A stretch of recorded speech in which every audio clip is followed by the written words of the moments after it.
the, the opening prayer was said by Tamara Johnson, who is a representative. And of course, she's also bidding for election. We'll talk about that later. All right, so I want us to watch a clip, a 5 minutes clip. I had a longer one, but because of the time, I'm going to share a 5-minute clip talking about the history of Black History Month, the origin of Black History Month. So please bear with me as you watch.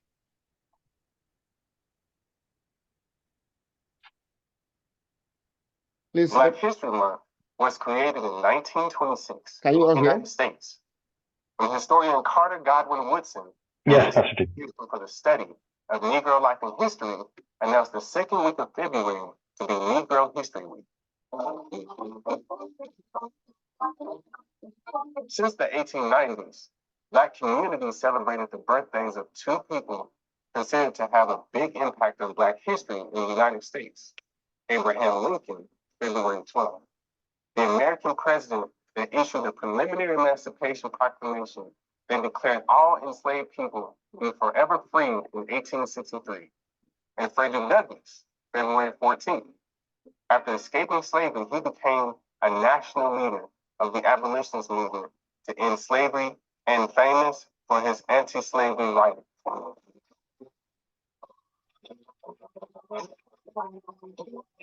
In 1915, Woodson traveled to Washington, D.C. to participate in a national celebration of the nationwide emancipation.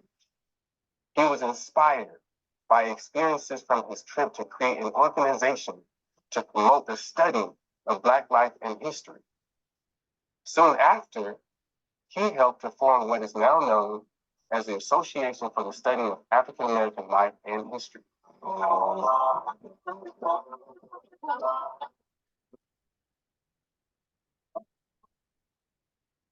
This association in 1926 sponsored a National Negro History Week, choosing the second week of February to coincide with Lincoln and Douglas's birthday. This inspired schools and communities nationwide to organize events to celebrate. The first Negro History Week was met with a lukewarm response, gaining the cooperation of the Department of Education of the states of North Carolina, Delaware, and West Virginia, as well as the city school administrations of Baltimore and Washington, D.C. Woodson felt that at least 1 week would allow for the general movement to become something annually celebrated. He realized the subject needed to resonate with a greater audience. Woodson contended that the teaching of Black history was essential to ensure the physical and intellectual survival of the race. If a race has no history, it has no worthwhile tradition. It becomes an unimportant factor in the world, and it stands in danger of being exterminated.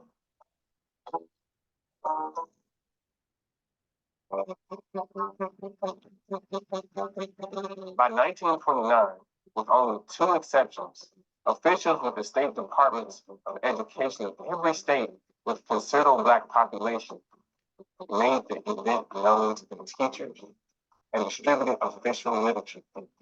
Churches also played a significant role in the distribution of literature, with the Black press aiding in the publicity.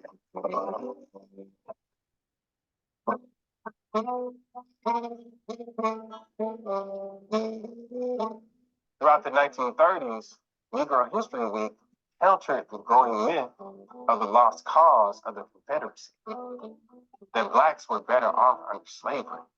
When you control a man's thinking, you do not have to worry about his actions. Woodson wrote in his book, The Miseducation of the Negro. You do not have to tell him not to stand here or go yonder. He will find his proper place and will stay in it. Throughout the following decades, Negro History Week grew in popularity, with mayors across the United States endorsing it as a holiday.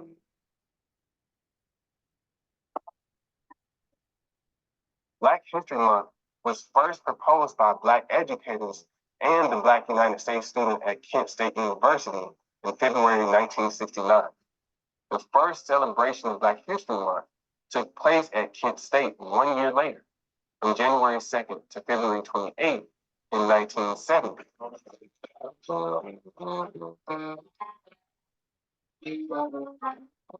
By 1976, Black History Month was being celebrated all across the country when President Gerald Ford recognized the month during the celebration of the United States bicentennial.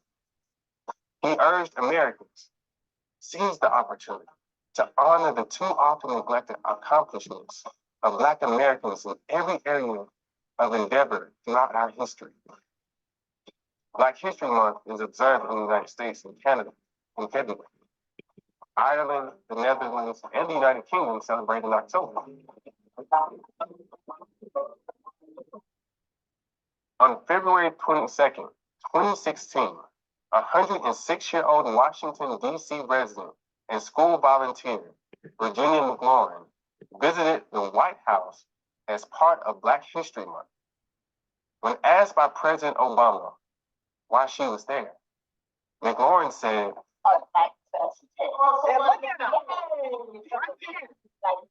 "That's me. Yeah. And I'm here to celebrate Black history. That's exactly. Yeah, that's what I'm here for. That's right.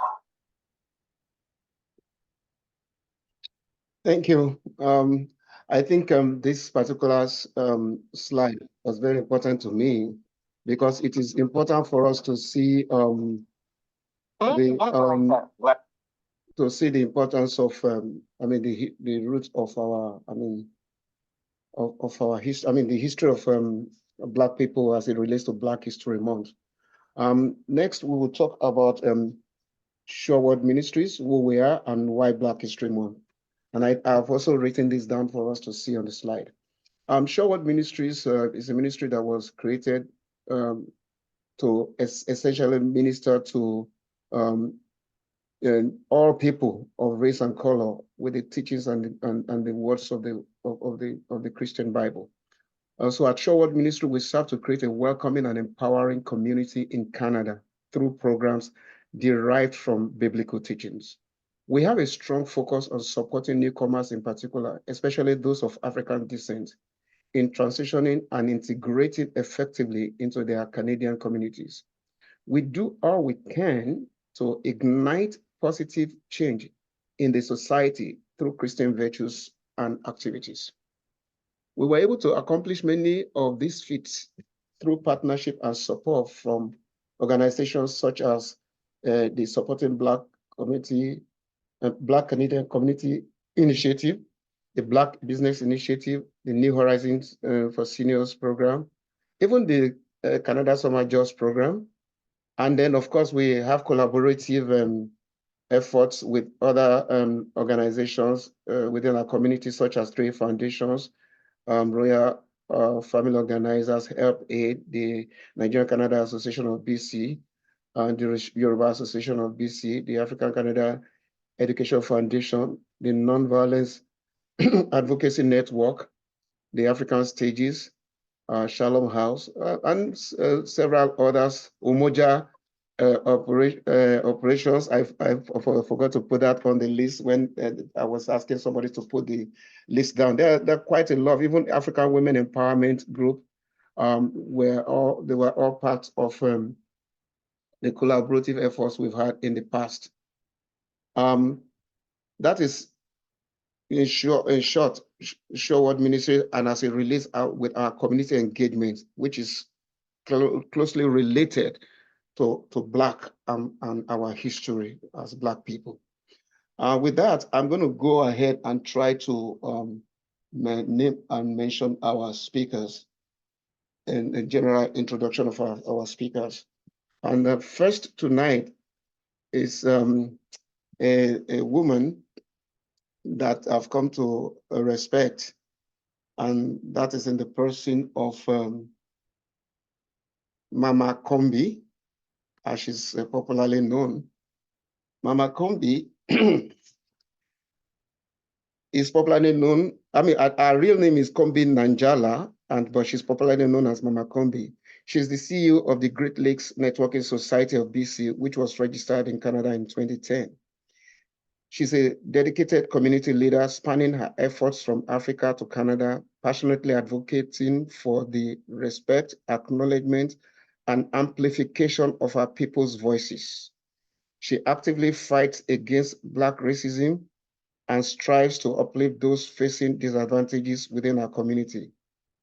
She is quick to empathize with her roots. She proudly identifies as an African and advocates for unity among people of African descent, even in diaspora, because she recognizes this as the foundation laid by our ancestors to build the countries we inhabit today. She firmly believes that without collective unity, progress and positive change on the continent, positive change on the continent are unattainable. So she emphasized the need for a widespread commitment for Africans worldwide. Mama Kombi is always ready to assist, and she exemplifies a true African who considers Africa not just a place of birth, but a cherished home. She takes pride in being the biological mother of 3 sons and 3 grandchildren, in addition to numerous other children whose exact number she cannot even keep track of. That is Mama Kombi. The next person the next speaker is the person of Charles Quist Adade. Dr. Charles Quist Adade is a seasoned academic, community organizer, and Pan-Africanist leader with over 25 years of experience. He was president of both the Windsor, Ontario, and Vancouver, BC chapters of Ghanaian associations. He also founded the African Canada Education Foundation and Adade Consult Solutions, Inc. Additionally, he volunteers as executive director for the African Stages Association of BC. Dr. Quist Adade has received national recognition for his community work, including awards like the Black Community Leadership Award in 2004 and being voted Ghanaian Man of the Year in 1998. With a PhD in sociology and a master's in journalism, he is an accomplished author specializing in racialization and anti-racism, social justice, media studies, and so on. As a dedicated social justice scholar, he seamlessly combines academic pursuits with community service, managing numerous projects funded by various levels of government, corporations, and foundations. His impact extends beyond academia, earning him teaching awards and accolades, showcasing his commitment to praxis, the concept of blending theory with practice. I like that, praxis. And then our third speaker is the person of Mrs. Edith Kambere. Edith Kambere is a retired clinical social worker and co-founder of Umoja Operations Compassion Society, which is a society that is dedicated to supporting individuals with Edith is dedicated to supporting individuals with mental health issues at Surrey Memorial Hospital. That was her career until her retirement. As significant contributions extends to the development of services for newcomers and immigrants through Umoja. In her book, A Story of Resilience, she delves into the migration and trauma experiences of sub-Saharan African women in Canada. In addition to her professional achievements, Edith is a content mother and grandmother, happily married to Amos Kambere, who is also a co-founder of the Umoja Operations Compassion Society. And our fourth and final speaker is Reverend Laddie Thompson. Instead of reading a profile, I have a short clip of Reverend Thompson for you.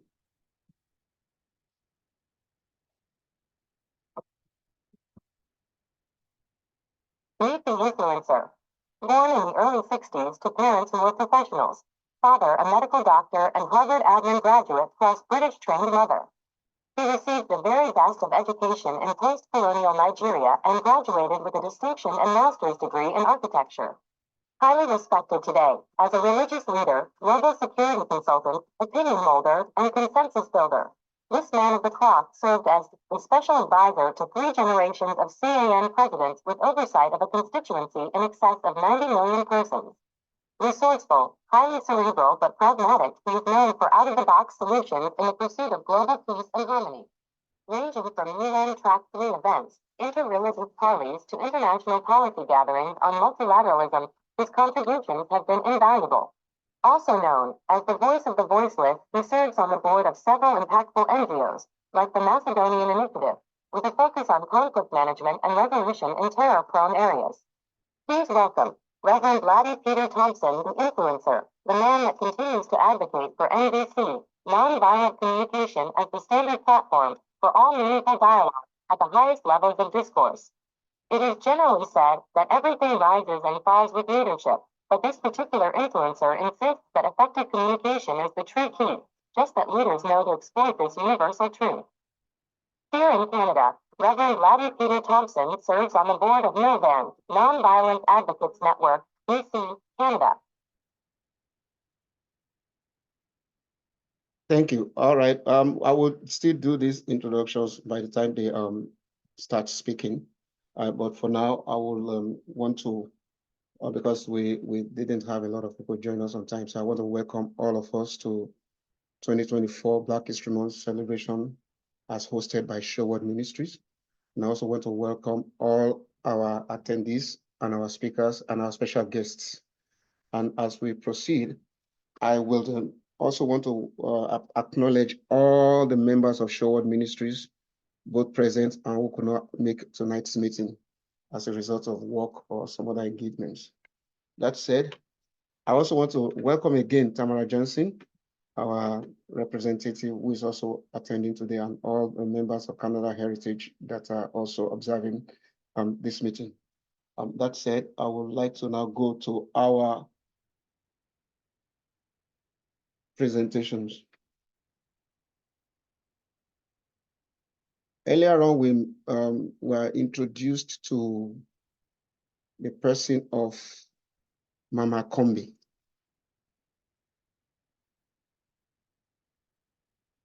Mama Kombi is here with us tonight, and like we read on her profile, she is the CEO of the Great Lakes Networking Society of BC, and she's a leader that is, known very well amongst our community here in Vancouver, BC. Please, ladies and gentlemen, I want you to help me welcome Mama Kombi. Thank you, everyone. I hope you are hearing me. Yes, we can hear you. Yes, my name is Kombi Nanjala. But I'm known so much in this city as Mama Kombi. Just as you heard from the presenter about my story, that is me. That is Mama Kombi. I arrived in Canada around 2006, and I landed in Vancouver. And I've been in Vancouver helping the people on the streets of Vancouver all these 17 years. I will go back to the organizers and say thank you for thinking about us to present. And it's always nice that we talk. I want to talk a story. I want to talk what I know. I want to talk my experience, my lived experience. I would be very happy that it's coming from me to you than somebody speaking the same to you that belongs to me that I'm denied to say. So I will thank the Canadian Heritage for what they do for us, the government of Canada, for us to be able to reflect, for us to be able to be doing what we are doing today. Because without them, without those funding, there is nothing for us. And we really appreciate their efforts We really appreciate that they're there for us when we need them. It may be small, but it's better than nothing. So I appreciate the Canadian heritage. I also appreciate the community that has come together now for us to reflect on our history, our stories, and our heritage. Like I said, I am an African, and I'm a proud African grandma. I'm a proud African mom, and I'm a proud African leader. For me, when we look back at where we have come from up to here, it has been a struggle, and a beautiful struggle. Because without our heroes, without our ancestors, we would not be where we are today. And we have to hold on that. We have to hold on that. We want to look back and say, what happened that this thing is here? There was somebody who fought for it. And we have to push it from here to the next generation. And for us, organizing these events, for us talking about our history, our heritage, our stories is building. Because tomorrow my grandchildren will take it from me and they will still crusading for it. But if we deny, if we don't speak about it, if we don't look for funding to have such like events, then we are not doing our ancestors anything better. For my story, I was born in Africa as a first child in 8 siblings. All of us share. All of us, the people who are born from the continent, have the same story and very beautiful stories. How we did things, how we grew up. But when we come to places like here, we forget where we came from. Back in Africa, we have a banana and we are 10. We are going all to eat that banana. All the 10 children, all the 10, because we don't have cousins and neighbors, we are all sisters and brothers. We shall share that one banana, at least somebody to taste it. When we come here in North America, we forget that we did that. To me, I'm coming back to you to say, if there is anything that you think can help a sister, if there is anything that you think can help a brother, let us share. And sharing is going to strengthen us. We don't need to start fighting on something. If you see something that this one is good for the brother, give it to the brother. Let the brother know. If you know that this is something good for the sister, let it, or that sister's organization, call her and say, I saw something, I saw this, and I think you need to know about it. That is unity. We need this unity. And I have seen since COVID, for me, I have seen a difference. I have seen that cooperation. I have seen us talking to each other. I have seen the blames go down. I have seen like grabbing those opportunities going down. Let's keep sharing. Let's keep knocking on somebody's door to know, how are you? I've not seen you, I've not heard from you. Are you okay? Is everything okay? We are going to remain Africans. We are going to remain Africans. There is nothing they're going to take from us. Not the color of our skin, not the hair, not the history, not the culture, nothing, not even the food. So we remain the Africans, and we need to really like appreciate. Just like when we go back and look at this story where somebody said, you children of Africa, I have these sweets and I want the first one to win the race to eat the sweets. All these kids came together and started the journey together, running together. They all won. And this person was, why did you do that? All of us have the answer. And that is what I want to see in us. There is nothing that is going to happen I will insist that if we came together as a people, if we came together as a people, there is nothing that is going to be heavy for each one of us. Everything is going to be light. I work in the city of Vancouver, and I have told anybody in this city, if you see a policeman stop a Black person, young or old, this is my phone. You will be surprised at 1 o'clock, at 3 o'clock, I'll be driving in Vancouver. Just because somebody has called me, yeah, we have these people that have stopped a Black person and we don't know why. I will be there. And I will be fighting with the police officers to say, why are you arresting? Why is he in your possession? What happened? So I have been like that.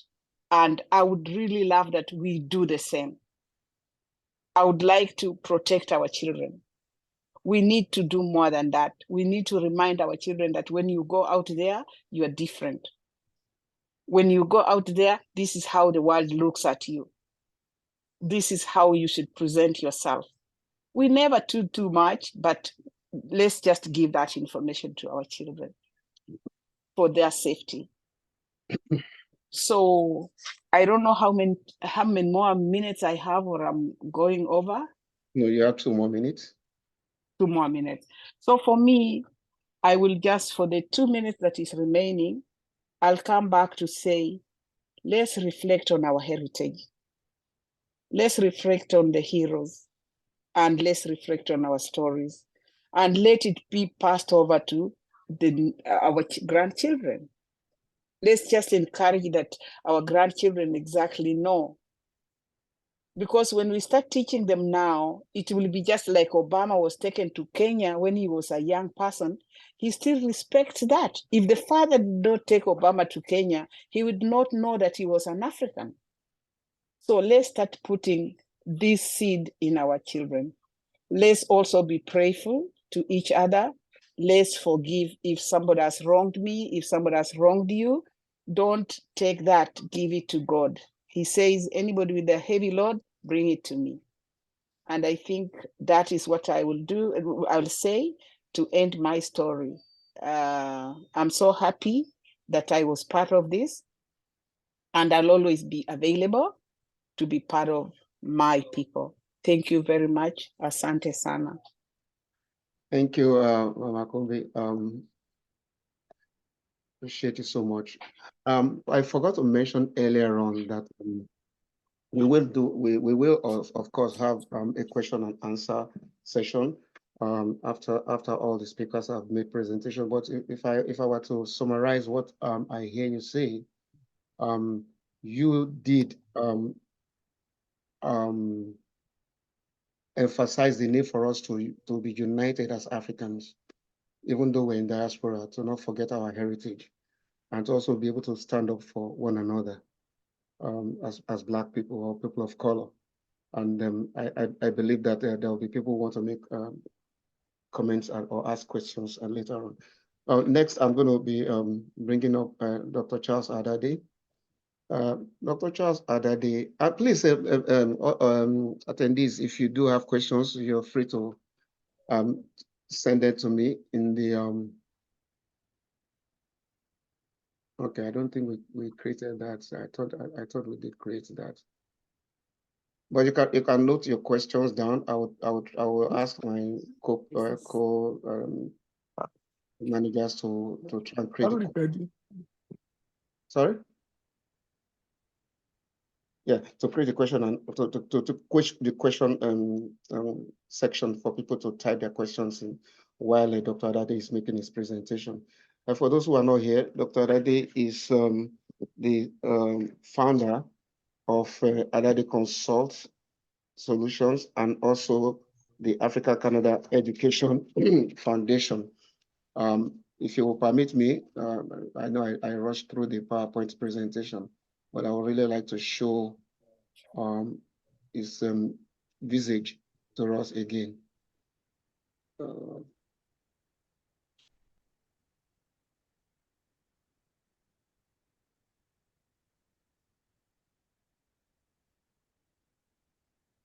Okay. Dr. Adadi, are you available right now? Yes, I am. Okay, please let's go ahead because there's some technical issues I was told. Okay. Yes. Good evening, lovely people. Watu Wazuri, beautiful people. Today, we gather to commemorate and celebrate African Heritage Month. Can you please turn on your camera? We cannot see you. Oh, you can't see me. Oh my God, I'm the invisible man. I didn't know that. Okay, so my camera should be on. Okay, there I am. I hope you can see me. Yes, we can see you now. And then you can Okay. put your camera down so that your face can show. Yeah, sure. I will do that. Is it All right. better now? Yes, please. Thank you. Okay. All right. So today we gather to commemorate and celebrate African Heritage Month, a time that holds great significance as it marks the convergence or the confluence of several monumental events. As we observe the 98th year of what is traditionally known as Black History Month, I intentionally refer to it as African Heritage Month to honor the rich and diverse heritage of the African continent and its global diaspora. We also recognize a significant historical milestone, 4 centuries and half a decade, or 5 years, since the European trade in Africans commenced. Adeku, how are you? How are you? I would like to sit with you for 2 minutes. Please, Are you can you okay? mute your mics if you are not presenting? Somebody is speaking, you are interrupting the session, please. Thank you. Quote, the arrival of the Dutch ship White Lion in Jamestown 400 years ago brought 20 and odd Negroes from Africa, end of quote. This event, known as the Year of Return, united the African diaspora in reflection and remembrance during the commemoration held in Accra, Ghana in 2019. This year, we pay tribute to the 220th anniversary of Haitian independence, a groundbreaking achievement as the first successful struggle for freedom by people of African descent. Additionally, we honor and remember the 190th anniversary of Emancipation Day in Canada, commemorating the emancipation of enslaved individuals in this country. Furthermore, on March 6th, Ghana will celebrate its 67th anniversary of nationhood, becoming the first sub-Saharan African country to achieve independence from a colonial power.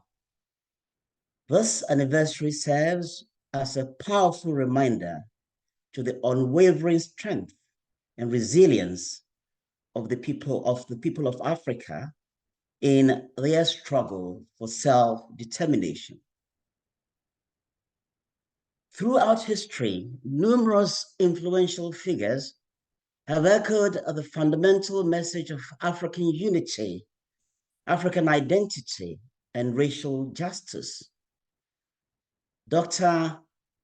Carter Woodson Jr., the founder of the Black History Month, to Marcus Garvey, who passionately advocated for the repatriation of African Americans, not only African Americans, or Africans in the diaspora, to the ancestral homeland, to Osajifo Dr. Kwame Nkrumah, who famously asserted that all people of African descent belong to the African nation, regardless of their geographic location, the call for unity and identity has resonated powerfully.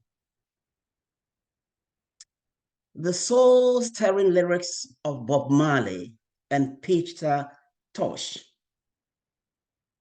to inspire us, reminding us of the indomitable strength of our shared African identity. Marley's Africa Unites passionately urges the unification of all Africans, whilst Tosh's "You Are an African" poignantly emphasizes that our identity transcends nationality. In Tosh's heartfelt song, Mama Africa, he beautifully expresses the yearning for a connection with our African roots and the profound impact of separation on our collective identity. Kwame Nkrumah's words, quote, "I am an African not because I was born in Africa, but because Africa was born in me," deeply resonates with us today. It is imperative that we recognize and overcome the divisions of the past, be they geographic or historical.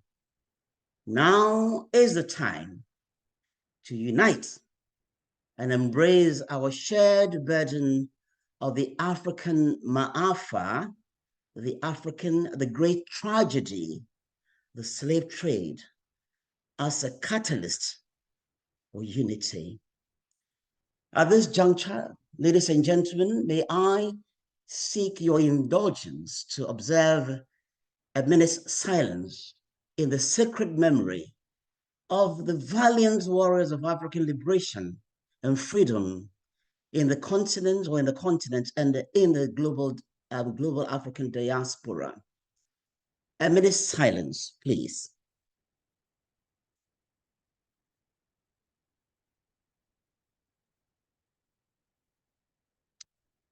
May their souls rest in everlasting peace. Black History Month was started in 1926 as Black History Week by Dr. Carlton G. Woodson Jr., a Harvard professor, as a modest attempt to recapture and restore the stolen, distorted, and maligned history of people of African descent.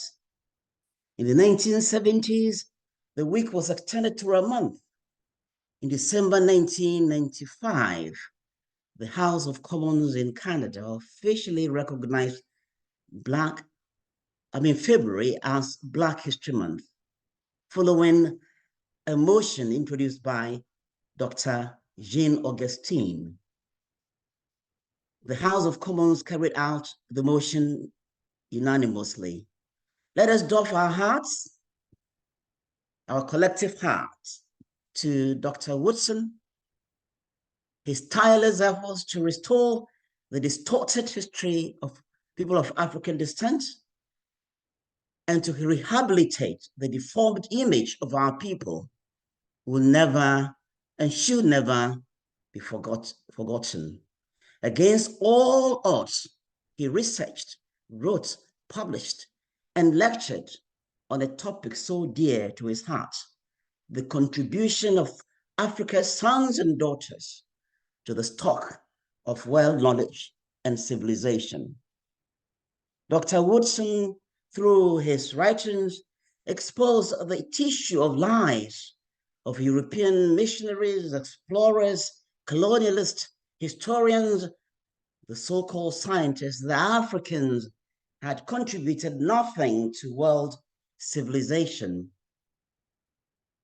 His pioneering work inspired generations of scholars to shed further light on the enormous contribution of Africans in science, astrology, medicine, art, the social sciences, and the humanities. I'm very conscious of my time, so I'm going to skip part of my speech, and so that I would not overstay my welcome, as it were. More than 8 decades ago, African-American scholar and leader Dr. W.E.B. Du Bois observed that the problem of the 20th century is the problem of the color bar. Dr. Du Bois' observation remains true today. The problem of the color bar or systemic racism has remained a virulent and destructive force and endemic to multiracial societies, and Canada is no exception. There is an abiding dearth of knowledge about African, global African history, particularly the contributions of people of African descent to world development and civilization.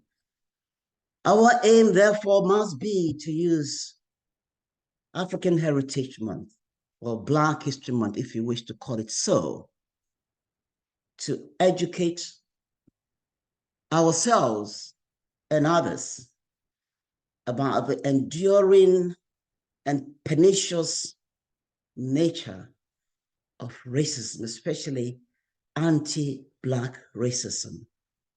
And no one is free from the impact of racism. Both the victim of racism and the victimizer of racism, suffers. They both suffer. So we need to be cognizant of that.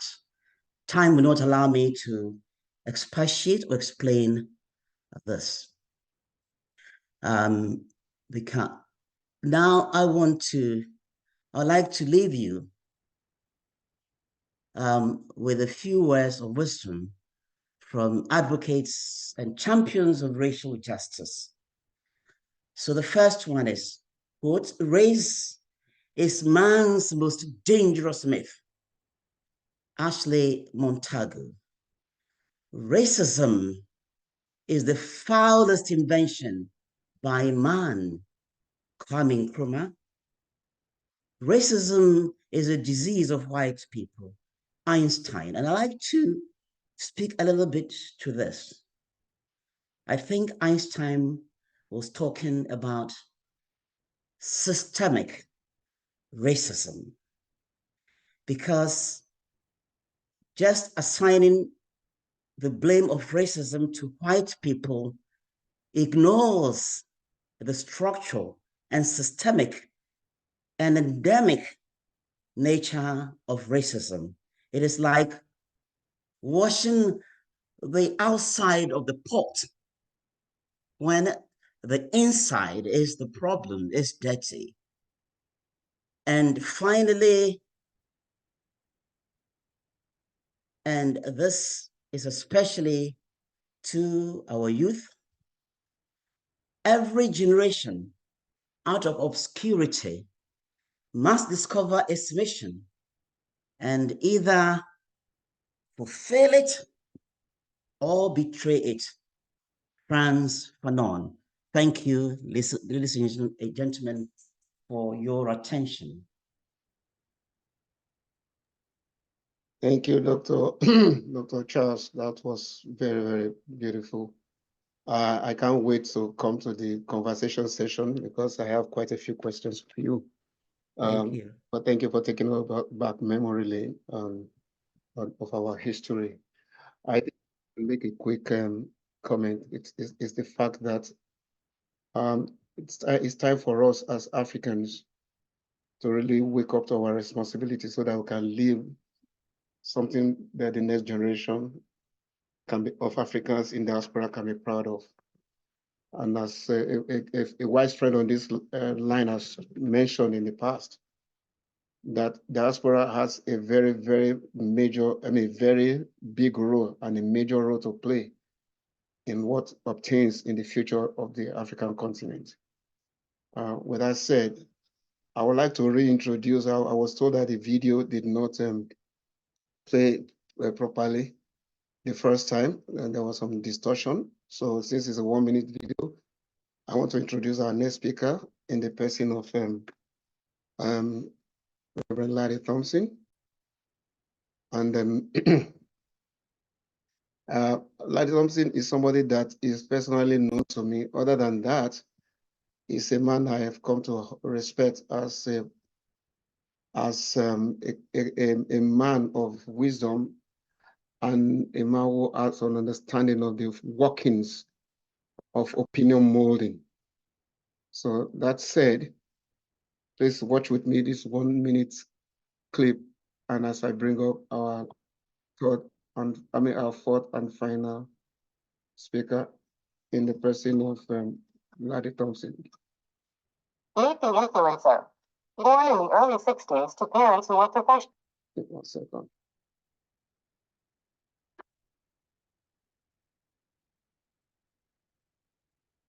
Okay, let me know if it's distorted before while it is playing. Meet the influencer. Born in the early 60s to parents who were professionals. Father a medical doctor and Harvard admin graduate plus British-trained mother. He received the very best of education in post-colonial Nigeria and graduated with a distinction and master's degree in architecture. Highly respected today as a religious leader, global security consultant, opinion molder, and consensus builder. This man of the cloth served as the special advisor to 3 generations of CAN presidents with oversight of a constituency in excess of 90 million persons. Resourceful, highly cerebral but pragmatic, he is known for out-of-the-box solutions in the pursuit of global peace and harmony. Ranging from UN Track 3 events, inter-religious parleys to international policy gatherings on multilateralism, his contributions have been invaluable. Also known as the voice of the voiceless, he serves on the board of several impactful NGOs, like the Macedonian Initiative, with a focus on conflict management and resolution in terror-prone areas. Please welcome Reverend Laddie Peter Thompson, the influencer, the man that continues to advocate for NVC, nonviolent communication as the standard platform for all meaningful dialogue at the highest levels of discourse. It is generally said that everything rises and falls with leadership, but this particular influencer insists that effective communication is the true key, just that leaders know to exploit this universal truth. Here in Canada, Reverend Laddie Peter Thompson serves on the board of NOVAN, Nonviolence Advocates Network, BC, Canada.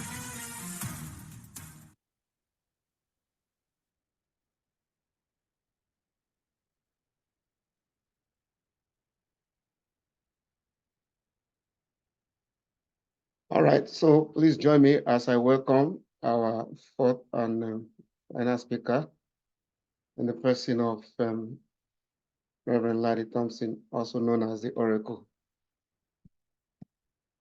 Well, thank you very much, Pastor Tammy, and let me appreciate the Shorewood Foundation and all those who have worked hard to make this possible. I hope my speech is it's clear and crisp. I mean, my voice.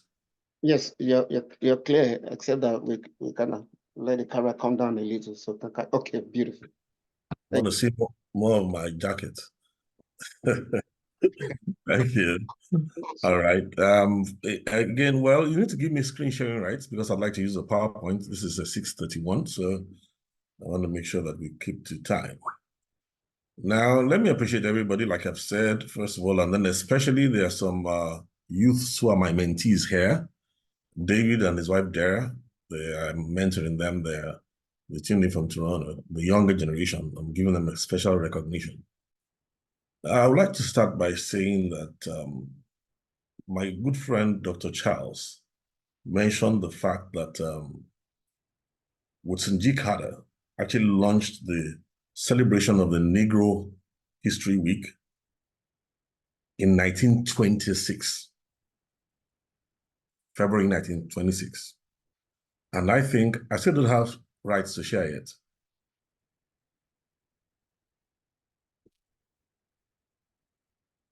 Okay, let me just go on then without it.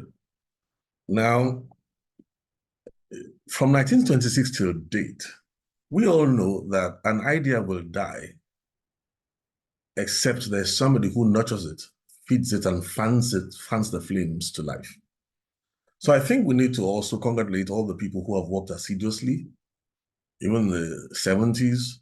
We want to also appreciate, especially for the Canadian lot here, the fact that it was the instrumentality of Dr. Jean Augustin, who in 1995, December, the House of Commons, got this nation to recognize what we're celebrating officially. Now, having said that, I want to establish the fact that Dr. Carter saw the future because he stood on the shoulders of a man that Dr. Charles mentioned earlier, W.E.B. Du Bois. Du Bois was a sociologist, he was a historian, he was an author, he was the first African-American to bag a doctorate degree from Harvard University. Carter Woodson was the second, actually. Now, Dr. Woodson Carter was building on a foundation laid by W.E.B. Du Bois. Du Bois published a book in 1903 that I think every person should read across all the color bars. In 1903, he wrote a book, a compilation of his essays. It was titled The Souls of Black Folk. So if anybody really wants to understand this, I think that's the most brilliant compilation in the world. However, in his book, his research exposed the concept that the concept of a white man, he said, was a modern invention. He said it was an innovation that the ancient world would have laughed to scorn. You see, it was totally unheard of in biblical times. You see, the toxic idea eventually spread and it redefined the relationship between the darker and the lighter races of man all over Asia, in Africa, in America, and the islands of the sea. But you see, when Dr. Woodson G. Carter launched the celebration of the Negro History Week, he was careful to establish its purpose. And that's what I want to read to us right now. I actually do wish I could just share the screen to save talk time. Now, he particularly established something. He said, it is not so much a Negro History Week as it is a history week. We should emphasize not Negro history, but the Negro in history. What we need is not a history of selected races or nations, but the history of the world, void of national bias, 1, racial hatred, 2, and religious prejudice. 3 things. So the purpose, somebody keeps saying, I mean, we've heard the wise man say to us over and over that when purpose is not known or forgotten, abuse becomes inevitable. So I guess it is up to us as Africans to guard the purpose for which this celebration was established, and thanking those who expanded it from just, 1 week in February to a whole month. Now, Woodson Carter knew something. Ideas will die if there were no people to uphold it and feed the flames. And to establish his purpose, the reason why he made Abraham Lincoln, you see, the reason why he chose the month of February was because both Abraham Lincoln and Frederick Douglass were both born in the month of February. Now, the interesting thing is this, that just like in the days of slavery, you'll find out that Abraham Lincoln was born on the 12th of February in 1809. But when it comes to our brother, Frederick, you find out that his birth date could never be ascertained specifically. He just knew he was born in 1818 in the month of February. Now, by co-launching on these 2 persons, Woodson Carter was passing a message to the future, a reminder to all generations that destiny has placed a heroic demand on all of us to rise above the parochial sentiments and generate a globalized record of history that will be free from national biases, racial hatreds, and religious prejudices. Now, I'm going to tell you the truth because Dr. Charles mentioned something earlier, and he did say that in the 1830s, it was Judge Friedrich Hegel, a German philosopher, who made that comment that there is no historicity in Africa. He says Africa is no historical part of the world. It has no movement. It has nothing to develop. It has nothing to exhibit. Actually, what he was doing was that he was supporting the Darwinian theory. Okay, the Darwinian theory he was supporting is what they call unilinear evolution. Still being taught in schools though. It's a so-called scientific theory that society starts out in a state of savagery before evolving into barbarism, and then finally become civilized. And as far as they were concerned, Africa had not moved 1 inch from the state of savagery. Of course, many of you will know the professor who wrote the book on the destruction of African civilization from, I think, AD. It spanned a few decades to disprove, a few centuries to disprove the Hegelian theory. But whether we like it or not, W.E.B. Du Bois had also interrogated this issue. And when Dr. Charles mentioned to us that Du Bois did say that the most dangerous and destructive concept was that of the color bar in the 20th century until date, he actually is right. Du Bois identified a concept called the tertium quid that every African needs to understand, all lovers of global peace need to understand. The tertium quid is one of the products of that black-white color bar. And let me tell you what it is. He exposed the sincere and passionate belief that somewhere between men and cattle, neither beast nor man, but related to both beast and man, God created a third thing, a tertium quid, and called it a Negro, the African, a clownish, simple creature, lovable within limitations, but ordained to walk within the veil of ignorance. You see, as we celebrate Black History Month, we must not lose sight of its original purpose. And I want to believe that Dr. Woodson Carter set these parameters because he could see in the future that there would come a time when people of different so-called racist colors will come together to seek global peace. At that time, there would need to be a record, an unbiased record, untainted by racism, devoid of religious bigotry, for them to work with. So the seed sown, we must again commend this nation that we are in. Any person who is coming from Africa, especially, I've been here just for 2 years, will have to accept that there's something about the setting in Canada that is conducive for progress. You see, Canada in 1971 was the very first nation in the world to adopt a well-defined policy on multiculturalism, the very first nation in the world.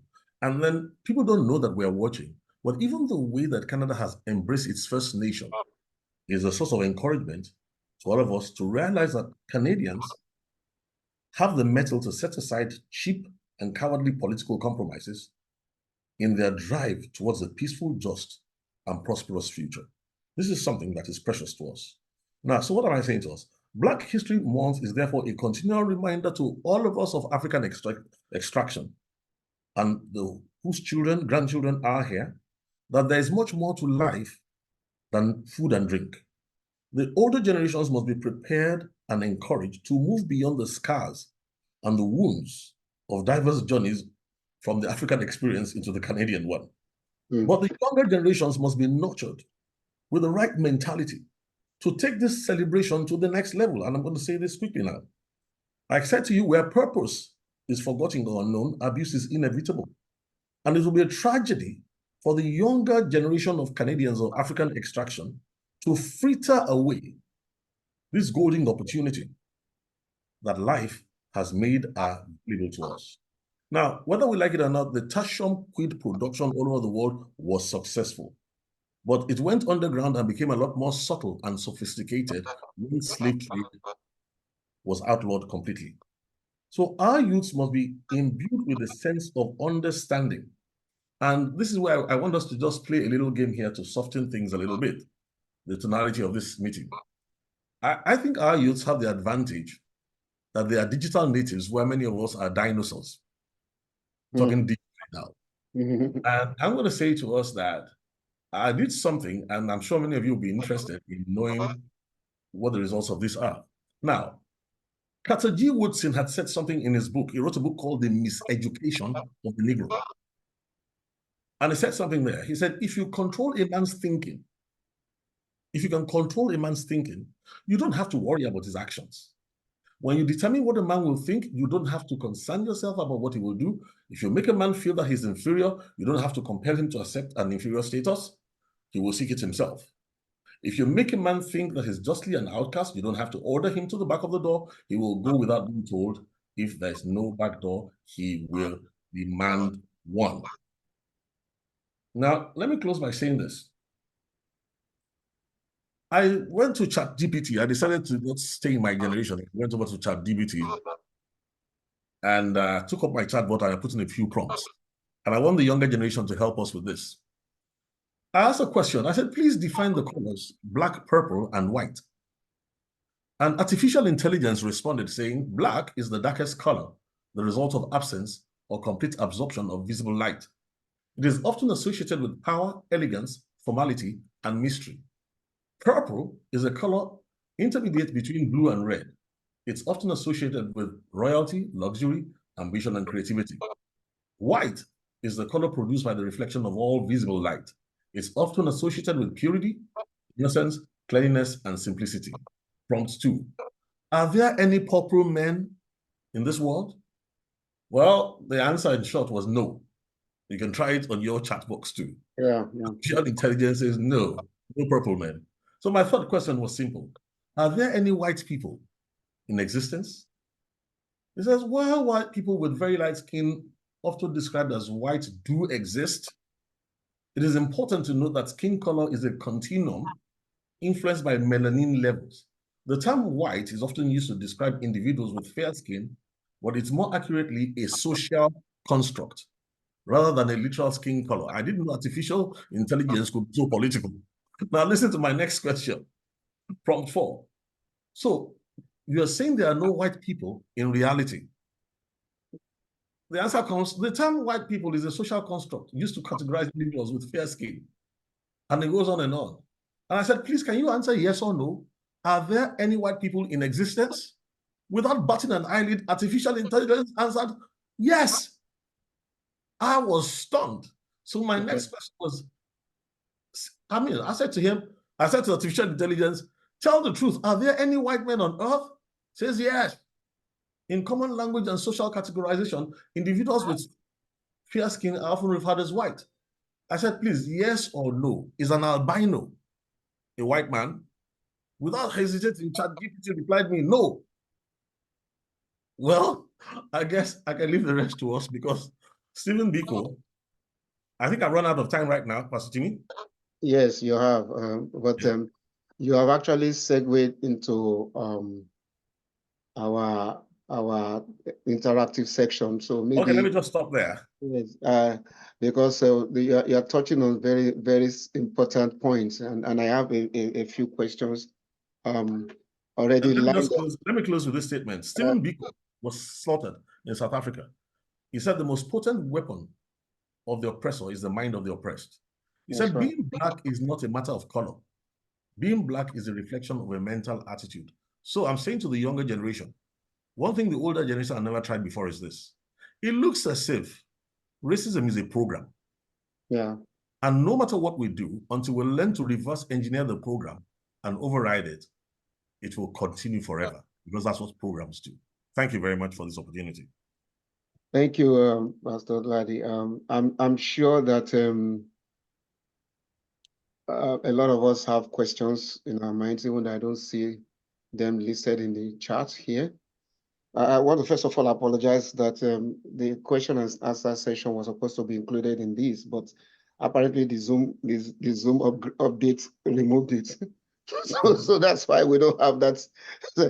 You see, like you said, we are not dinosaurs in this age of technology. I'm supposed to be a tech expert, but even technology is running away from me now and becoming more old.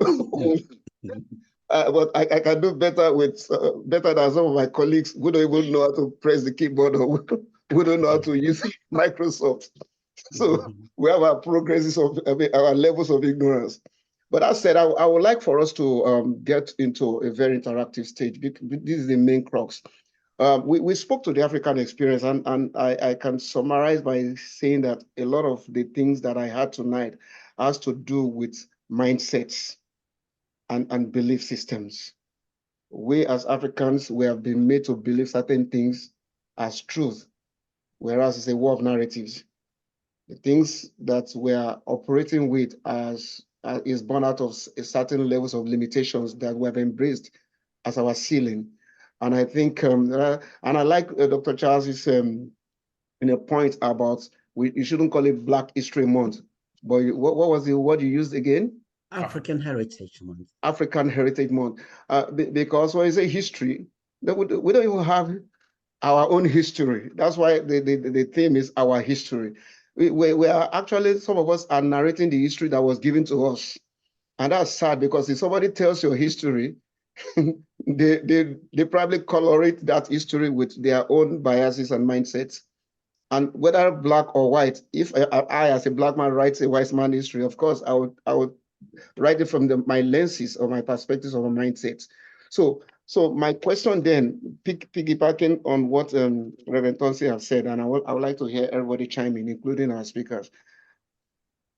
First and foremost, what can we do at the basis level to address this issue of mindset or narratives? How do we begin to deprogram the minds? Tamara, do you have a question, first and foremost? No, I'm just listening with rapt attention.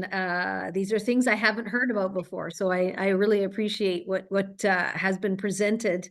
I especially appreciated the thing you just said, which was the most powerful weapon is the mind of the victim. That's right. That's tremendously powerful, and I also love the fact that you've mentioned that Canada is a country which really believes in multiculturalism. And so I've grown up that way. My parents come from Holland, and so of course we have the past, but we have white skin. So somehow our experiences then will be different than yours.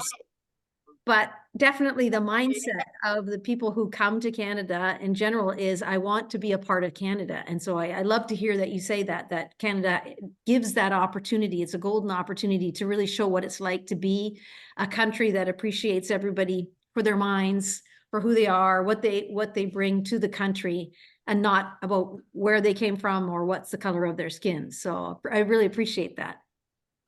Thank you. All right. So back to our speakers. So how do we begin to address these issues? Because the idea is that we're here in the diaspora as Africans, and we are bringing a lot to the table, quite a lot. But I see that we have created all these programs, Black History Month, United Nations International Decade for the People of Color, and so on and so forth. Are they helping, or are they just things with programs that are put in place to just going around the same circles? So, Stephen, you raised up your hand, but I would like to go ahead if it's related to this, and then I think Dr. Charles is ready to chime in. Yes. So you said, what can we do at the most basic level? And the first word that came to mind is education. Yes. We need to educate our children not to be racist. Not to dislike someone because of the way they look. And so, because racism is taught, hatred is taught, ignorance is taught. So if you can teach someone to be a racist, then you can teach them not to be a racist. Okay. I think let me interrupt you quickly, Stephen, and then I would like others to chime in.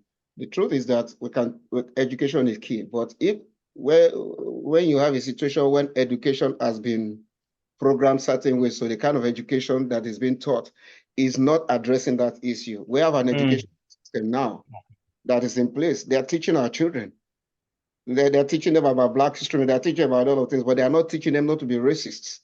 Teaching them to accept their place as Black people, and they will give you advantages and things to make it come up to the level a little. So I just wanted to hold that thought. Maybe somebody will speak to that, but I see a few other hands raised up. Adebola, you are first, and then followed by Margaret Mubanda. And please let's make it short so that we can really take advantage of all this. Go ahead, Stephen. I'm coming back to you. Yes. Thank you so much. Thank you so much, sir. Great thanks to all the great thanks to all the speakers and also the elders. I think one of my major contribution would be, I think there's need for intergenerational mentorship.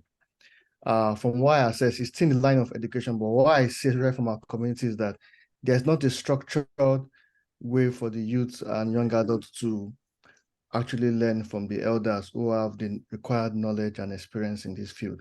And I think that's a possible contribution that we may need in the going future. So I know that many of the decision makers are also on this call, so I just want to put that out. You hardly see a lot of Black structured intergenerational mentorship in the community. So just something to put out there. Okay, thank you. The other thing I want to add here is this: we've had meetings and webinar symposiums, symposia that we put together, and then we bring up all these ideas.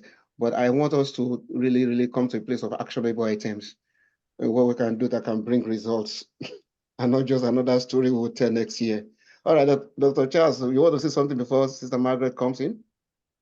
Oh yes, we're going to say that. Yes, you might think that what we are doing here is not just parley, just talking, right? But we are at the same time, educating ourselves, because when we come to a situation where we need to maybe give answers to ourselves and others, we know we've learned from others. So we should not, despair by saying that we're only talking. We are educating, and education leads to action. The other thing I want to say here is that we should be doing this for a multi-racial audience, all right? We should try to bring in people from other races across the racial barrier, as it were, or the racial color bar, as W.B. Du Bois said. Because what we are doing now is like preaching to ourselves, preaching to the converted, all right? So we should try as much as possible to bring people from other so-called racial, ethno-racial groups all the time. Okay. Unfortunately, we've not been able to do that. Each time we organize our events, it is the same, alleged or the same old faces. And that is a bit disconcerting. Okay. So we need to put in a concerted effort to try to reach out across the color bar. That's an actionable item. Okay, so I'll make a note of that. Sorry, I made a very big blunder, ladies and gentlemen. There are 4 speakers, and I don't think I've brought in Edith Canberra. Just gone away. That she never spoke. So I saw a picture now, and I said, my God, did she speak or not? So Margaret, please hold on. I'm going to give Edith our space to make her presentation, and I really want to apologize on behalf of myself and me. Pastor, can I say something? Yes. In Ghana, they say that when you forget somebody, it means that death will forget that person. Oh, thank you. So, sister, you are going to live forever. Death has forgotten you.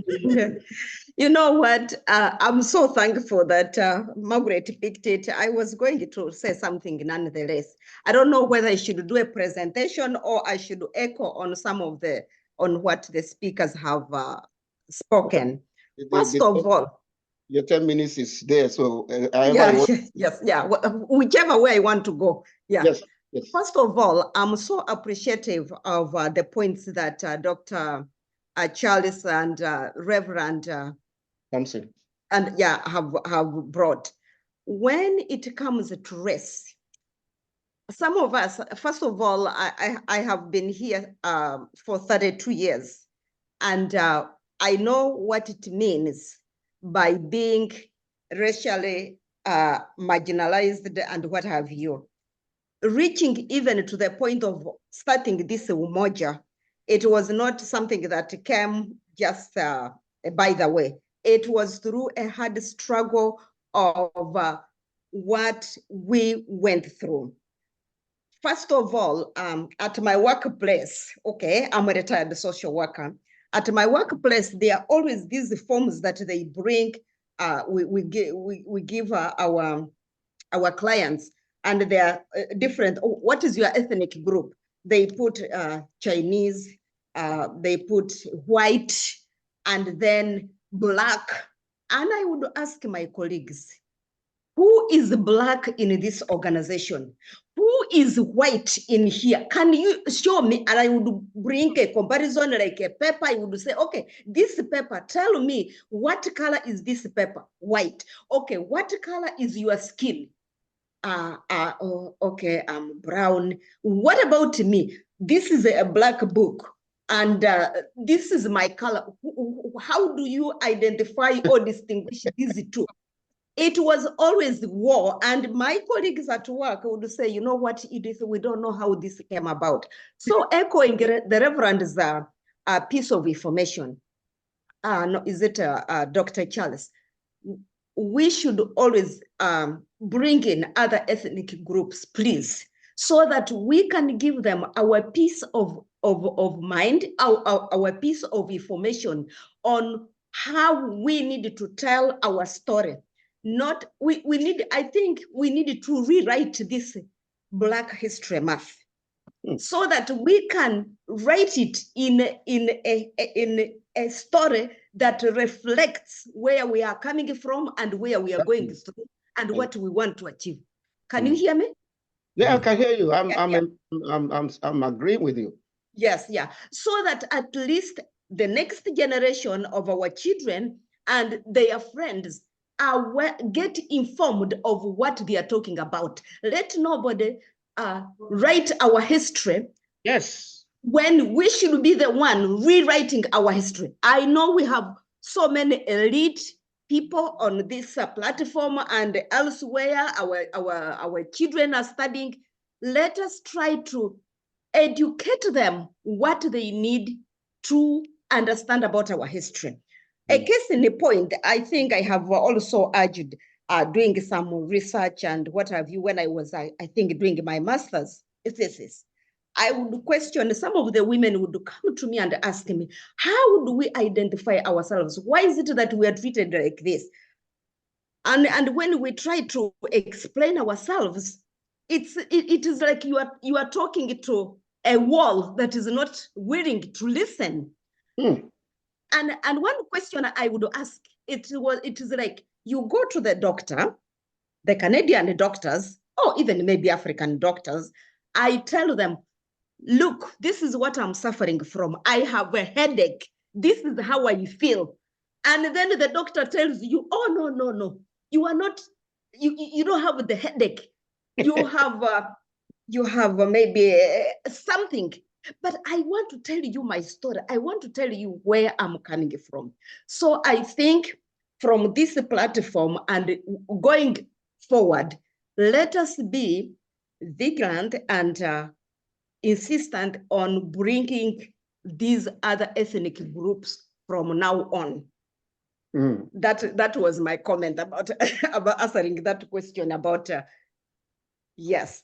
Thank you. Okay, yeah. I enjoy your passion. Yes, because this is an area that I have fought since we came this way, since we came to this country in 1992, my husband and I. Each time we walked on the street, people would ask us or ask me, pulling my stroller with my 4 kids, where are you from? Oh, what about your accent? Why is it that your accent sounds different? Some of you can go even on Google. There was a time, I think Margaret can echo on some of these things that we have gone through in this community. Dr. Gillian Chris and I wrote a paper, what color is your accent? What's wrong with my accent? Oh, I can't understand you. but I can understand you. If you can't understand me, how come I understand you? Okay. Yeah. Where are you from? Oh, I am from Surrey. Oh, no. I want you to tell me where you are from. I am from Surrey. What about you? Where are you from? Oh, no. I'm from Nova Scotia, Vancouver. Okay, what about your parents? Oh, my parents are from so and so. Okay, yeah, I'm from here.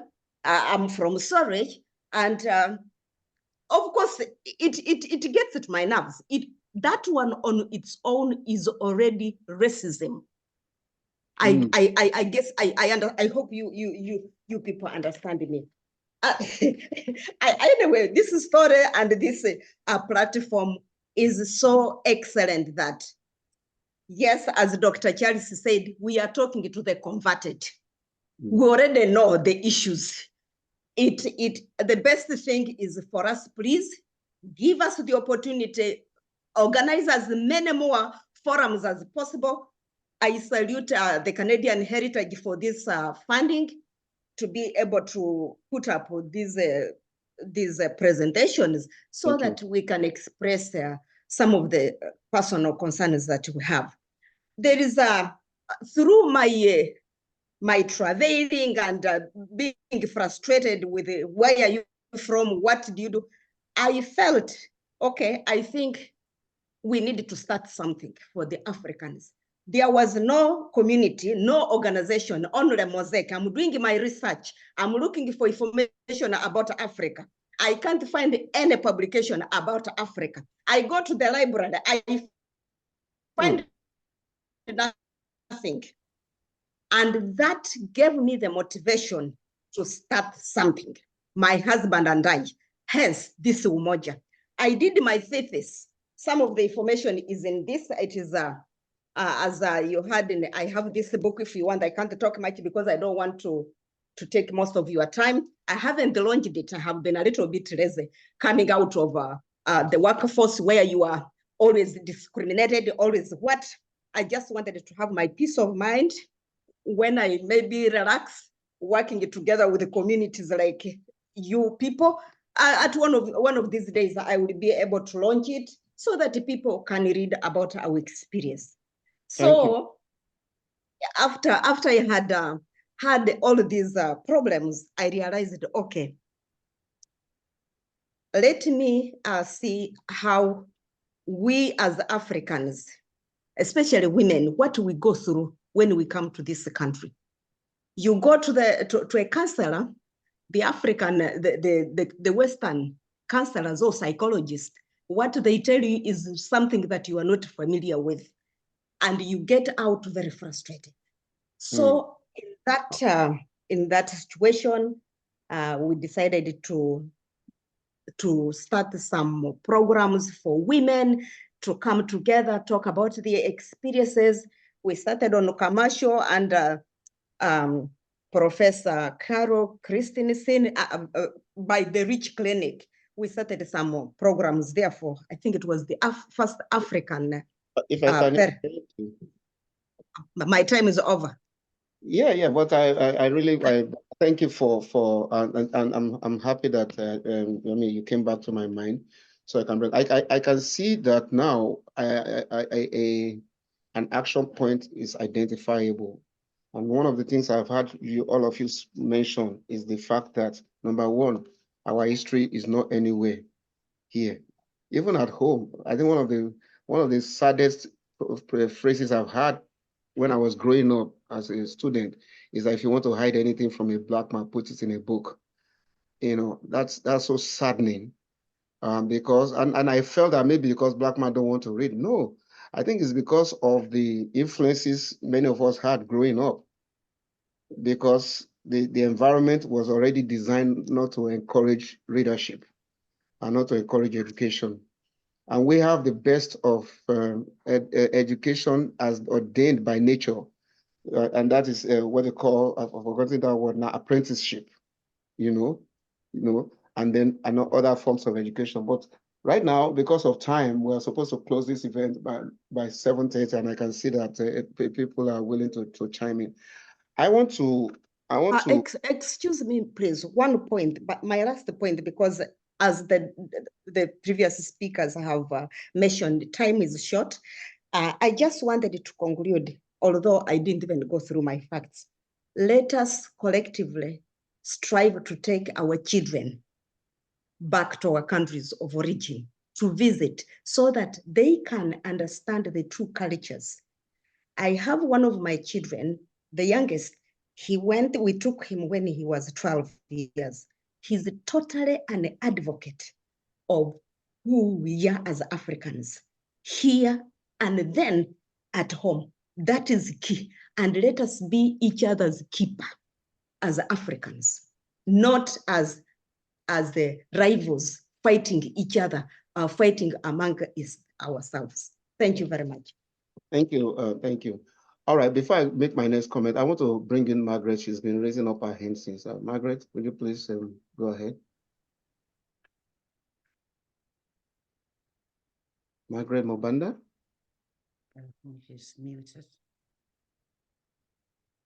Margaret is muted. Margaret, you're muted. All right, if maybe she's not by her. I will call on Rebecca. Oh, Madam Rebecca Juga.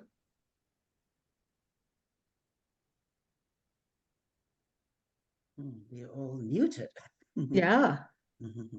Rebecca. Muted. All right, people raise up their hands and they don't talk. Oreko, you had wanted to chime in earlier? No, Margaret asked you to unmute her, please. Okay. I think the administrator must have muted something. Okay. Margaret, I am asking you to unmute. Or Rebecca.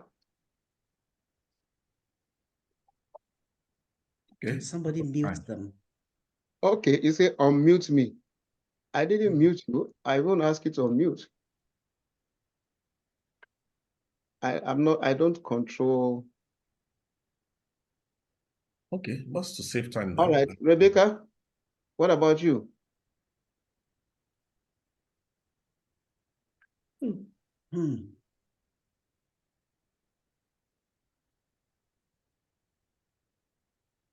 Can somebody else who is muted unmute? Let me see if you can unmute yourself.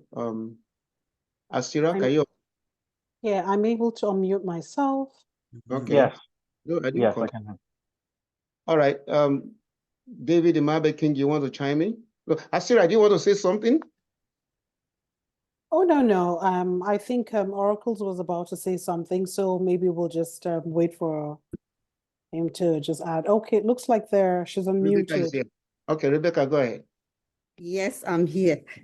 Good evening, everyone, and a thank you and appreciation to all the speakers and the organizers. I want to appreciate, oh, sorry, my speaker may be low. No, we can hear you. Appreciate all the speakers and especially the education we have received and which we have been receiving always concerning the Black History Month. Pastor Timmy emphasized on the idea of mindset. I think it is what is going on. And you were asking a question, how can we solve this problem? I think we have the history with us. As Mama Kumbit earlier said, when she came up, she brought in her experiences, her lived experiences. And that is what most of us have about our history. What Mama Kambere brought up was about the colors, which 2 years ago I brought in this same occasion. I brought a white sheet of paper and a black book for us to compare. So I think that what she has started doing is going to be as a solution. Like you asked, what are we doing towards this?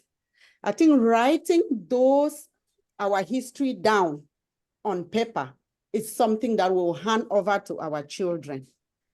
And that is what is going to solve this problem of mindset.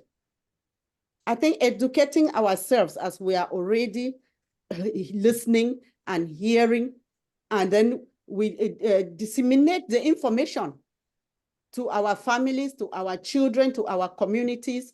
It's what is going to help us from this mindset in other meetings. Then there was one thing I asked Dr. Charles last year. Sorry, 1 second. Okay. I asked, we are putting all these structures. We are gaining all this information about our history. What is happening back home? Because last year, 2023, I heard that all head of states, African head of states, were having a meeting in Ghana, and I was rejoicing, but that meeting failed. So I don't know what is going on. If we think that we are being treated different out here and over there and everywhere, how are we treated back home in our own country? What are our people back home thinking about this Black History or African Heritage Month for ourselves? It's a question I'm just throwing to all of us. Thank you. Thank you. Thank you. Okay, one more time, Margaret, are you able to unmute? All right, if not, Asira, you want to go now? Actually, I wasn't going to add anything new because I think that all the speakers have really touched on things that affect our cultural heritage and things concerning Black people. The issue is understanding who we are. If we don't understand who we are, then we have no story to tell. We have no story to share. It's knowing who we are and then being able to pass it along. That is what will help us. I know that back in Africa, maybe specifically in 1 or 2 countries, maybe let me just focus on Nigeria. I know that, for instance, years back, a lot of people, history was taking off part of the school curriculum. Right. And I know it's only in recent times that people have been advocating and insisting that you have to bring the history back. So we have to teach the children, because most of the children really don't know other than what they read on the internet and what they see, what they hear, what they're taught. Like in this environment where we are at, it's what they're taught. And it's true, it's odd, it's strange. I mean, to find someone who isn't really like you, teaching you about you. So I think, again, it's just redirecting, refocusing, and ensuring that we are actively going all out to ensure that we are learning, unlearning, relearning, and teaching and passing on to our generations yet unborn. Thank you. Most appreciated. You know, one of the things I heard very clearly as we were speaking is the fact that we need to educate Canadians, but we need to educate ourselves too. If we don't know, what can we pass? And I realized that even our next generation, for instance, my children, they're also anxious to go back home. They want to know their history. They're asking questions. Something is asking them, is pushing them to go to their roots. So the classroom is open. We just need teachers to teach the right thing. And I think one of the disadvantages of the African man or the African in diaspora is that most of us come as economic immigrants. So you come into a system that requires you to go through certain leveling before you can even. So that's why many parents don't go to teachers' school meetings. They don't attend political gatherings because they are busy working 4 to 5 jobs. But we have to, realizing what is going on now, we have to make that same sacrifice. So that, yeah, we may have come as immigrants to lay economic foundations for our children, but we can't just be satisfied with just providing bread and butter. We must also come to a place of opinion molding and policy influencing if we want to see anything change. And then Margaret said she was unable to unmute because she was trying and something probably wrong, but she said something here that we should ask the government to help support a project of building a museum, and then pictures or photos speak louder than words. I'm hoping that we can get to that point where there'll be funds for that. Can I answer that question? Yes. There is somebody's up. Okay. Yeah, it's me, Edith. There is one girl, I think, in Vancouver, who has started that move of starting a museum. Okay. Of building a museum. I think I saw it on TV about, was it last year or towards the end of last year? Very, very vocal girl that a team of young girls and boys that are working on this. So it is in the pipeline. Okay, thank you so much. And Yeah. then I noticed also that we also need to find a way to integrate the younger generation with the older generation of Africans in diaspora. We seem to have two different generations growing up. They are doing their own thing. We are doing our own thing. Yes. The way to marry the two. Tamara, please, you're next, and then Dr. Charles will be next. Yes, a very interesting program that the Métis Society is doing here in downtown Cloverdale. And I think that I watched some of the things that you guys have been doing with the Heart and Hands. I think it would be really great to see. So what happens is my grandchildren began attending some of their events. So what they're doing is on Saturdays, they teach Métis jigging, which is a type of dancing. My grandchildren are, 6 and up. And then after that, they teach Métis fiddling. And my grandkids play the violin, and so they were now then learning Métis fiddling. And it's so fascinating because people say, well, you're not Métis, why are you there? And I thought, like, what better reconciliation than to come and join in and learn. So they're learning some Métis words. They learn how to make bannock. You can attend the Métis Society and you can do different art projects. They'll teach you beading work and so forth.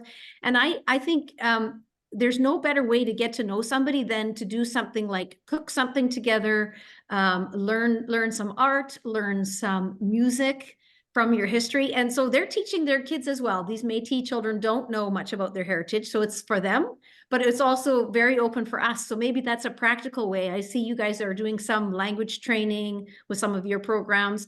Maybe you can make it into a combined effort. All right, thank you. Dr. Charles, thank you so much, Tamara. Yes. So I want to make two observations, right? Educating ourselves and others, all right, means that anti-racism education and racial justice must be embedded into the school curriculum. It's not something like Black History Month, the equivalent of the month, and then you teach the youth or students about Black history. It must be an integral part of the curriculum, and the emphasis must be on anti-racism and racial justice. Okay. Then the other thing I want to say here is that somebody was mentioning that when their children went to Africa, they came back with a totally different perspective, totally different personality.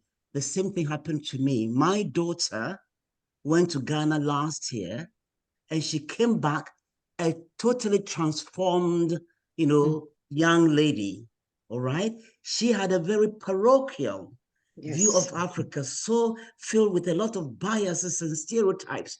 But when she went there and came back, she became a baptized, more or less, person, a new person with a new outlook, a renaissance young lady, all right? So it's very important that we encourage our children to go back home, all right, and come back, and pass on the message.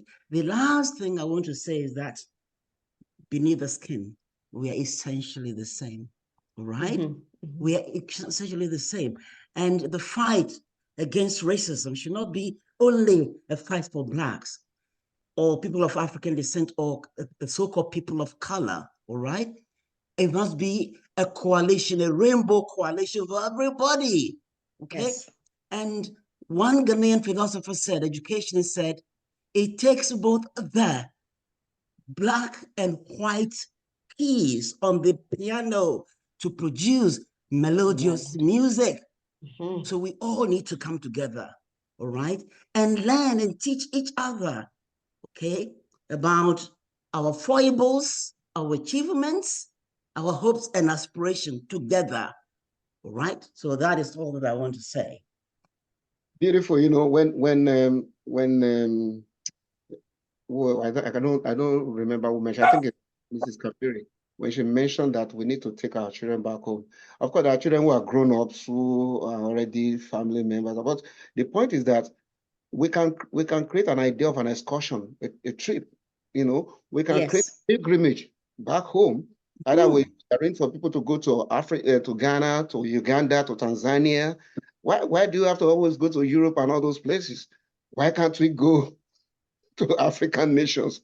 I know there are some great points. So we this is something as organizations, especially the Voice of African Diaspora and African Heritage, let's begin to think along that line.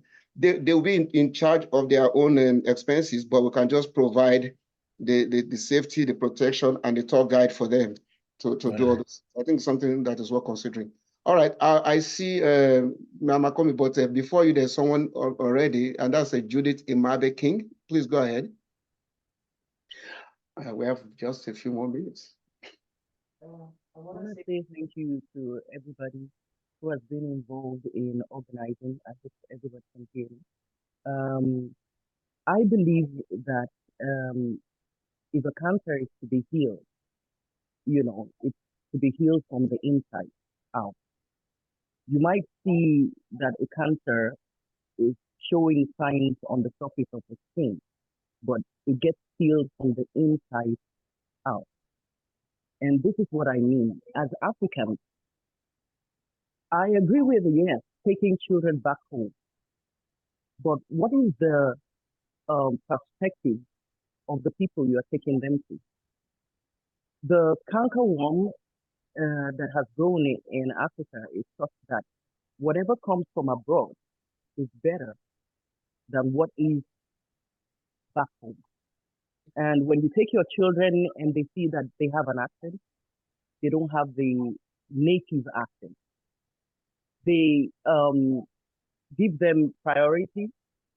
They make them feel even special or better than the ones that have an accent back home. And there's something that I observed.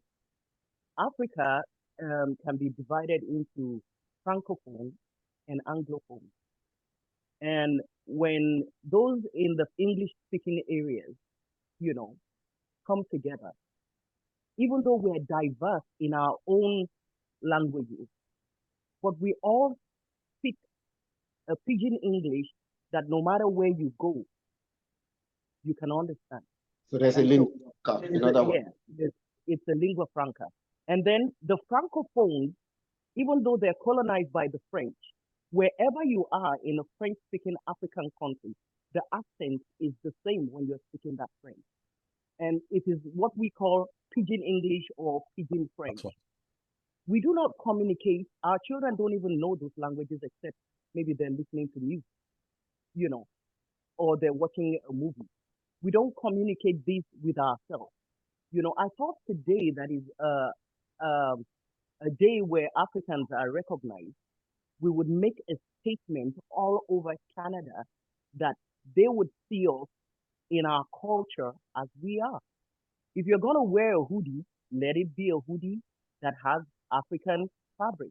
If you're going to wear pants, let it be. Let there be a recognition of Africa. You see, this is the way we're going to make a statement. You know, if everywhere, you know, we have a store that is just African fabric, because you see the way it is when, if you call them white skinned people or people from Europe or people from Canada or people from the Americas, if they come to Africa, they always want to buy your fabric. They want to buy your coat. Yeah. But we come over here and we don't want to wear. Well, I know the weather does not permit it in certain cases, but we can make them in such a way that it is bearable even in winter. I can add to what you're saying, Judith, in that we have a generation of young Africans now who are even making fashion for both for winter and summer clothing. I was in Atlanta a couple of weeks ago with Pastor Ladi, and we saw one of our friends' sons who is doing those brocade and thick wool dresses. So those ones can work in winter because there's been a lot of fashion that is focused towards the good weather, but nobody is focusing on African fashion for the cold weather because Africa is generally a tropical region. But now we're here. We have to be innovative and create things that can also appeal, the African motif that can appeal to the Western culture. So thank you for that contribution. Mama Kombi, you're next. It looks like we might go, I don't want us to go above the time, so if you can make it short, then we can go. So I think this is getting more interesting than we expected. Mama Kombi. Yeah, thank you very much. Thank you again. What I wanted to contribute here is not too much. We talked about encouraging our children to go back in Africa. Why don't we start from home? Why don't we start from home when they are 4 years and we start teaching them the language, our own language, our own food? So from there, they can now build on that. What I have learned, I work with schools for Black History Month, but it's becoming so hard for schools even to accept us to go in and teach the Black history. So when we look at that, how are we going to be helped so that that word goes, or we have that support? Okay. And another thing, when we say that we have, sometimes we get money for to organize racism activities, but we end up talking to ourselves. I am telling you the story that you know that another person knows. So we keep on sharing what we have experienced, what we have gone through, but we need, again, to go back to the government and say, give us the audience. Thanks for the money, but we need the audience. We need to go to schools. We need to go talk to nurses. We need to go to talk to ministries. So here we are able to meet everybody and anybody. But if they're going to give us money to talk to ourselves, there is no racism that is going away from us. Thank you very much. Thank you. In fact, I hear something that Margaret said. I wish she could speak for herself. And this is good. Instead of talking about the problems now, why don't we do a mind transformation meeting instead, where we're profiling solutions? Instead of keep talking about the racism and all that, so why don't we talk about things that can change the conversation and the narratives, promoting positive thinking and self-empowerment. I think that is the way forward. Where we have the history, and that's why I like your change, that we don't want the history alone. We want to know what to do post the history, because history means you keep looking back. History is good if you can take something from there and move forward with it, but not keep repeating the history. Oh, we're a slave, we're this, we're that, and we remain there and do nothing. And we're not going to move forward with that. I would like to give one last comment to Oracle. So I know you've been patient. And then. Thank you very much. We've been patient. We're going to have to continue to be patient.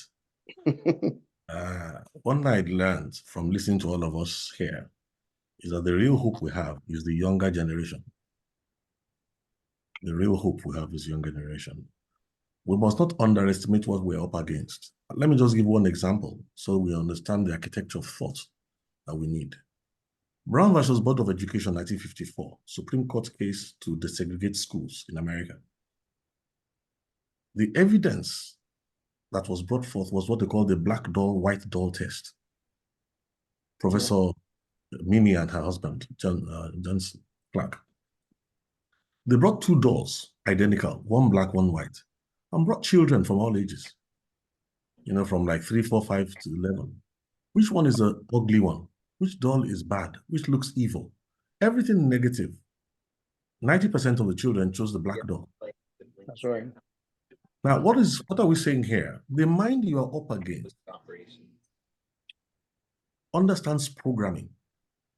That is, even the children didn't know they were being programmed to detest themselves. So if we really want to get these things done, it is good for us to have, what I call low-hanging fruits we're mentioning. But the challenge we have as Africans is that we don't have the ability to mathematize inquiry. So the fire brigade approach in Nigeria has never worked. So we're going to have to collect Dr. Chelsea's and his equivalent all over the whole place in the diaspora and put them together to, first of all, understand the program that has been written for more than 2,000 years. Almost 2,000 years working against us from the Roman civilization. And then after understanding it, to overwrite it with a new program that the younger generation will be able to implement. Let me give you a practical example right now. By the time Dr. Charles and Co. come up with the override paper, The best our generation can do is to help to dramatize the situation. If we put our hands together today and we put up a 1 million Canadian dollar reward, we want to get attention, we want to get the conversations going, let us join hands. We're not asking government to do anything for us, no. As people of African, extraction, we've put together 1 million Canadian dollars, and we are asking anybody in Canada who can bring us a white man or a white woman to come and claim it. And we will set the standard for you to claim the money. Now, somebody tell me, within 1 week, will we gain traction or not in terms of dramatizing the situation? 1 million Canadian dollars? Hello? You see? So the depth of wisdom we need to handle a program, we cannot Dramatize the situation. we can't use fire brigade. We have to go very deep. We need to plan. We need to remember that we are up against a system that has been in place for almost 2,000 years and improving itself, Yes. hiding itself, and yet affecting our children. Thank you, Pastor Lado. I think from what I get here is now we have to now begin to get into some action items. Post this meeting, we want the various combined organizations for us to come together and pick on things that we can work on to gain traction.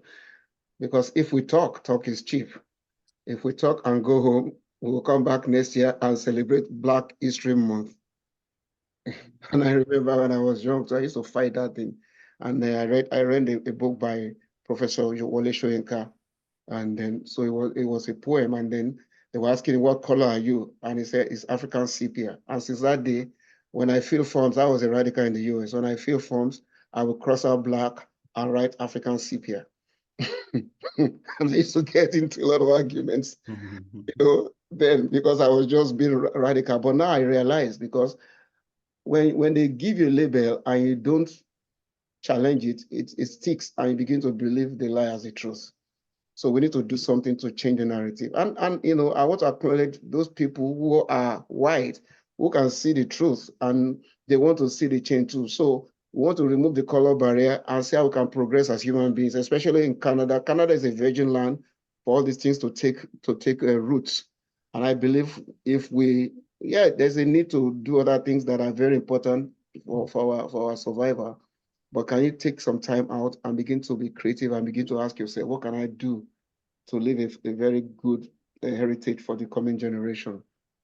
And what can we do also to bring them so that they don't say, I think the children are also taught here to see their parents as dinosaurs. They don't, in fact, when we're growing up as kids, we want to be like our parents. But this one, when they're growing, they don't want to be like you. They don't want to have anything to do with it, white or black. They want to be completely, it's a system that they have been programmed with and they're exposed to it in the educational institutions. I asked somebody, why do they call our school system educational institutions? In Africa, when you hear institution, it connotes a very different meaning. It means somebody who is being kept in a mental facility. And I say it's an institution because they are mentally programming our children who they are not created to be. So, like Reverend Ladi said, we are up against a system. We need to not be sentimental and begin to put, practical, strategic minds together and form a pathway. I don't want us to die, especially those aging generation, wondering whether we did something or not. It's not about leaving money now. We want to leave a good narrative for them to pursue and follow. That said, I don't know. I see a lot of people here on this platform. No, people are expected to make contributions and comments, but they have been very quiet. Like this is not a monologue or a group of people talking. I see somebody who is a very strong man, Barrister Sawyer Brown. I don't know why, for the life of me, he's been quiet. I see Samuel and Adepokola Oyeleke, very quiet too. I see, who else?